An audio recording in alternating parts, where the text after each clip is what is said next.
नमस्कार शेतकरी मित्रांनो, सध्याच्या परिस्थितीमध्ये बऱ्याच शेतकऱ्यांच्या टोमॅटो प्लॉटमध्ये शेंड्याची पाने गोळा होणे हा प्रॉब्लेम दिसून येत आहे। हा प्रॉब्लेम सर्वच टोमॅटो प्लॉटमध्ये आहे, परंतु ज्या शेतकरी मित्रांनी 2048, योगी 35, विरांग या पावसाळी किंवा हिवाळी व्हरायटींची जानेवारी महिन्यामध्ये उन्हाळी लागवडीसाठी लागवड केली आहे, या शेतकऱ्यांच्या प्लॉटमध्ये खूप मोठ्या प्रमाणामध्ये दिसून येत आहे। तर आजच्या व्हिडिओमध्ये आपण हा टोमॅटो शेंड्याची पाने गोळा होण्यासारखा प्रॉब्लेम काय येत आहे, त्याचबरोबर हा प्रॉब्लेम आल्यानंतर काय उपाययोजना करायच्या आहेत याविषयी थोडक्यात माहिती पाहणार आहोत। तर व्हिडिओ सुरू करण्याअगोदर ज्या शेतकरी मित्रांनी आपले फार्म स्पॉट हे यूट्यूब चॅनल सबस्क्राईब केले नसेल त्यांनी चॅनल सबस्क्राईब करावे व अशाच नवनवीन व्हिडिओंची नोटिफिकेशन मिळवण्यासाठी बेल या आयकॉनवरती क्लिक करायचं आहे।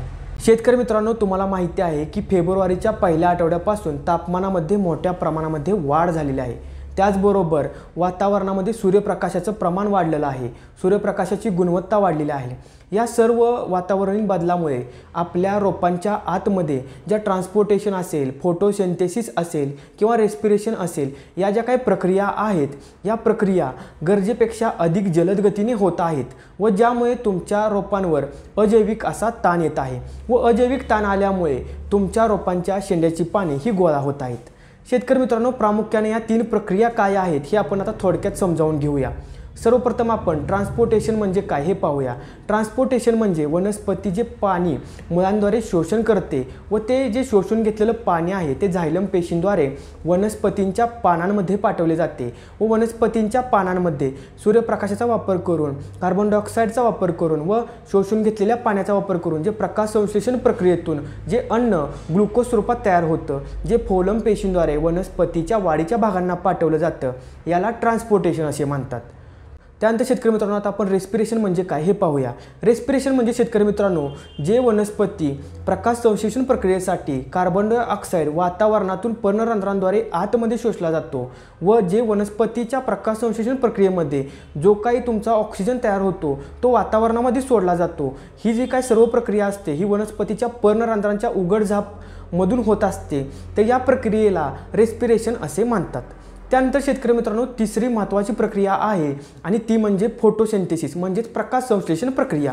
तर प्रकाश संश्लेषण प्रक्रियेमध्ये ट्रान्सपोर्टेशन प्रक्रियेमधून जे पाणी शोषून घेतलं जातं ते पाणी जे पानांमध्ये पाठवलं जातं, पानांमध्ये असणाऱ्या हरित कणांद्वारे जो सूर्यप्रकाश शोषला जातो व रेस्पिरेशनच्या प्रक्रियेमधून जो काही कार्बन डायऑक्साईड पर्णरंध्रांद्वारे आतमध्ये घेतला जातो, या कार्बन डायऑक्साईड, सूर्यप्रकाश, पाणी यांचा वापर करून जी वनस्पती अन्न तयार करते या प्रक्रियेला प्रकाश संश्लेषण प्रक्रिया असे म्हणतात। शेतकरी मित्रांनो, आता या तिन्ही प्रक्रियांचा वेग जेव्हा तापमानाचं प्रमाण वाढतं, सूर्यप्रकाशाचं प्रमाण वाढतं व सूर्यप्रकाशाची गुणवत्ता वाढते तेव्हा मोठ्या प्रमाणामध्ये वाढत असते। प्रक्रियांचा वेग वाढल्यामुळे वनस्पती जे पाणी मुळांद्वारे शोषण घेऊन वनस्पतींच्या पानांमध्ये पाठवलं जातं ते पाणी रेस्पिरेशनच्या वेळी वनस्पती वातावरणामध्ये पर्णरंध्रांद्वारे बाहेर सोडत असते, ज्यामुळे वनस्पतींच्या पानांमधील पाण्याचं प्रमाण हे खूप मोठ्या प्रमाणामध्ये कमी होत असतं, ज्यामुळे वनस्पतींची पाने मोठ्या प्रमाणामध्ये ड्राय झाल्यामुळे पाने गोळा होणे, पानांच्या वाट्या होणे, शेंड्याची पाने गोळा होणे, शेंड्याच्या पानांच्या वाट्या होणे यांसारखे प्रॉब्लेम आपल्याला दिसून येत असतात। तर शेतकरी मित्रांनो, हा झालं शेंड्याची पाने गोळा होण्याचं शास्त्रीय कारण। आता शेतकरी मित्रांनो, यावर आपल्याला उपाययोजना काय करायच्या आहेत ते पाहूया। तर शेतकरी मित्रांनो, यासाठी तुम्हाला पहिली गोष्ट करायची आहे, तुमच्या टोमॅटो प्लॉटमध्ये जी पाने आहेत त्या पानांची गुणवत्ता वाढवणं। म्हणजेच काय, तर पानं कडक करणं गरजेचं आहे, पाने जाड करणं गरजेचं आहे, त्याचबरोबर पानं रुंद पसरट करणं गरजेचं आहे आणि हिरवीगार करणं गरजेचं आहे।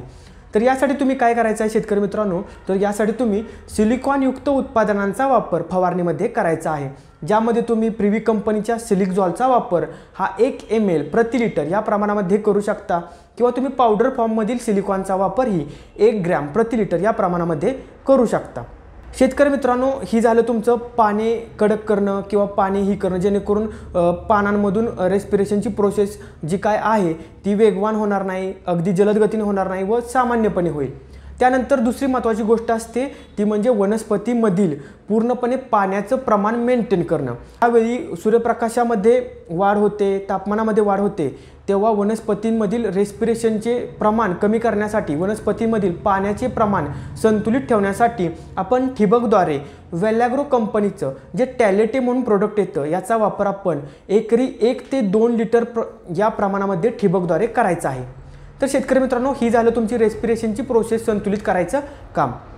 आता शेतकरी मित्रांनो, महत्त्वाचं आणि मुख्य काम आपल्याला करायचं आहे की ते म्हणजे तुमच्या शेतामध्ये जे तुम्ही पाणी देत आहे ते पाणी अगदी कमी पण द्यायचं नाही आहे आणि ते अगदी जास्त पण द्यायचं नाही आहे। तर तुमच्या शेतामध्ये जे तुम्ही टोमॅटो प्लॉटला पाणी देणार आहे ते पाणी अशा प्रकारे द्यायचं आहे की जेणेकरून तुमचा टोमॅटो प्लॉट हा वापसा कंडिशनवर राहील।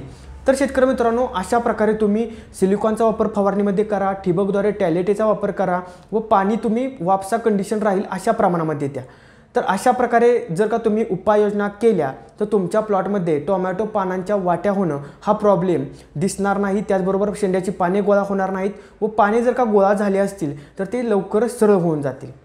तर शेतकरी मित्रांनो, आपणास हा व्हिडिओ कसा वाटला हे कमेंटद्वारे नक्की कळवा व अशाच नवनवीन व्हिडिओंची नोटिफिकेशन मिळवण्यासाठी बेल या आयकॉनवरती क्लिक करा। धन्यवाद।